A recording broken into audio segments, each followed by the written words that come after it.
So guys, big news today in the middleweight division. First things first, Chris Eubank Jr. has signed a deal with Eddie Hearn. For me, I've got to be honest, this is a bit of a surprise. I didn't expect Chris Eubank Jr. to re-sign with Eddie Hearn. I predicted he would go down the route of doing some sort of deal with Frank Warren and fighting Billy Joe Saunders. For me, the Billy Joe Saunders fight was a more obvious fight for Chris Eubank Jr. to target, based on the fact that it was probably the biggest money fight available to him in the division, and you'd have to say it's a more winnable fight than the other very big money fight in the division, which is Gennady Golovkin. So Chris Eubank Jr. has signed with Eddie Hearn. His very first fight is going to be against Tom Doran, who's 17-0 with 7 knockouts, coming off a very impressive performance against Luke Keeler, which was a 2-round sort of war where both men were down. And should he be victorious in that fight, he is then going to be targeting Gennady Golovkin for a Sky Sports pay-per-view, according to him. Now, let me say, initially, a lot of people have been extremely sceptical about this Golovkin fight. I've always said it doesn't make sense to me. For me, the Billy Joe Saunders fight is obviously there. It's as big a money, if not more money, and a much easier fight to win than the Golovkin fight. So I've always thought it was a bit of hot air. But for me, this move to Eddie Hearn ties in with targeting the fight with Gennady Golovkin. It's a really, really interesting one. And for me, the main reason that Chris Eubank Jr. wants to work with Eddie Hearn is that potential to fight on Sky Sports box office and headline a Sky Sports pay-per-view.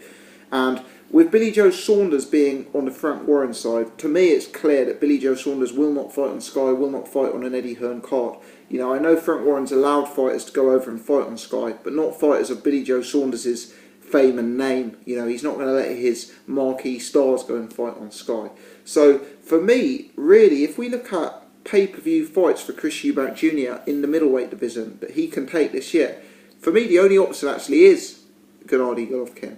And, you know, I'm actually starting to think that the Eubanks genuinely want that fight, and that Eddie Hearn genuinely has been tasked with getting that fight later on in the year, which certainly is a ballsy approach from Team Eubank.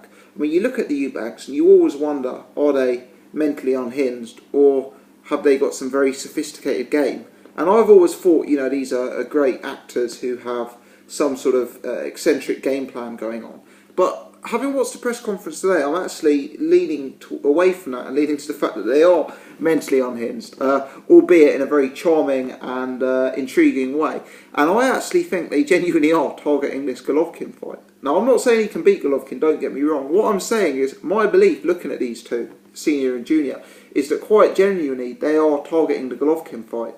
Chris Eubank Sr. says he's done the mathematics and he doesn't see how Golovkin can win. So, you know, certainly that would be a very, very big fight. Certainly it's a fight that I would be happy to pay pay-per-view for if it happened later on in the year. And you'd have to say that's a makeable fight. With Canelo vacating his belt, Gennady Golovkin seemingly has a slot free to fight someone. And, you know, Golovkin's not got opponents queuing around the block to face him. I don't see where Golovkin's going to earn more money other than a pay-per-view fight with Chris Eubank Jr. You know, Eubank Jr.'s got a huge name.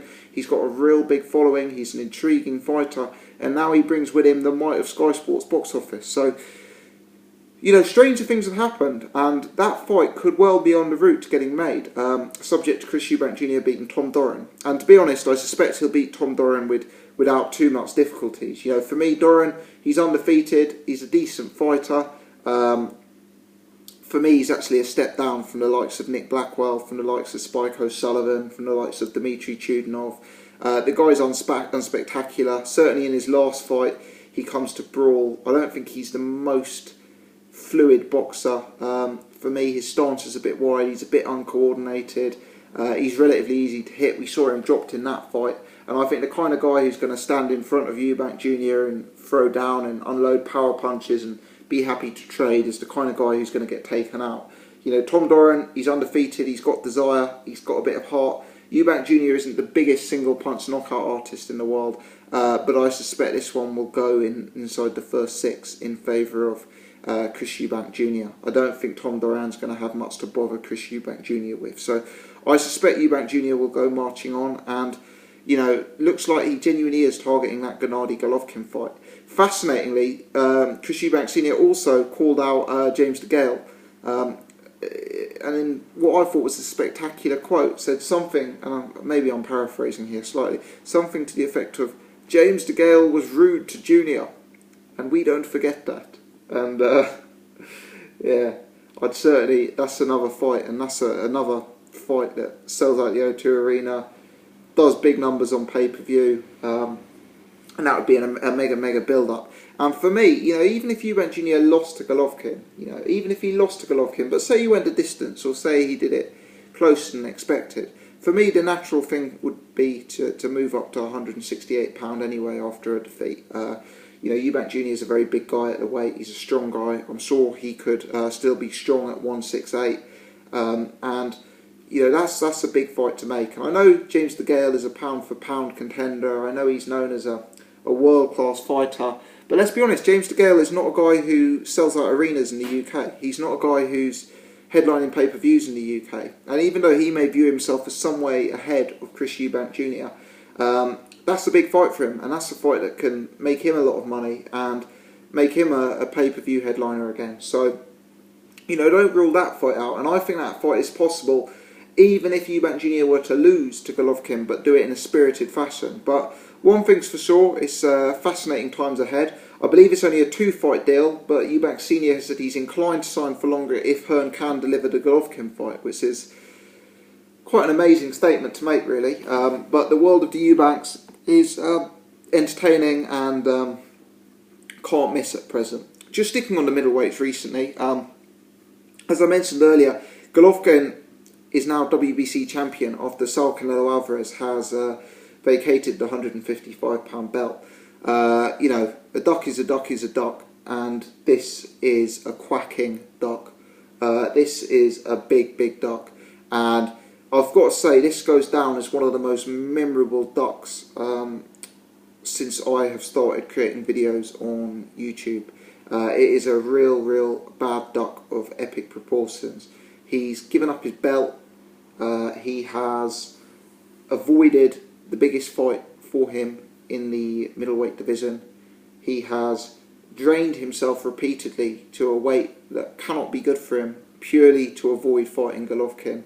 And now his excuse for vacating his belt is because he didn't want to be subject to the WBC's strict time limits.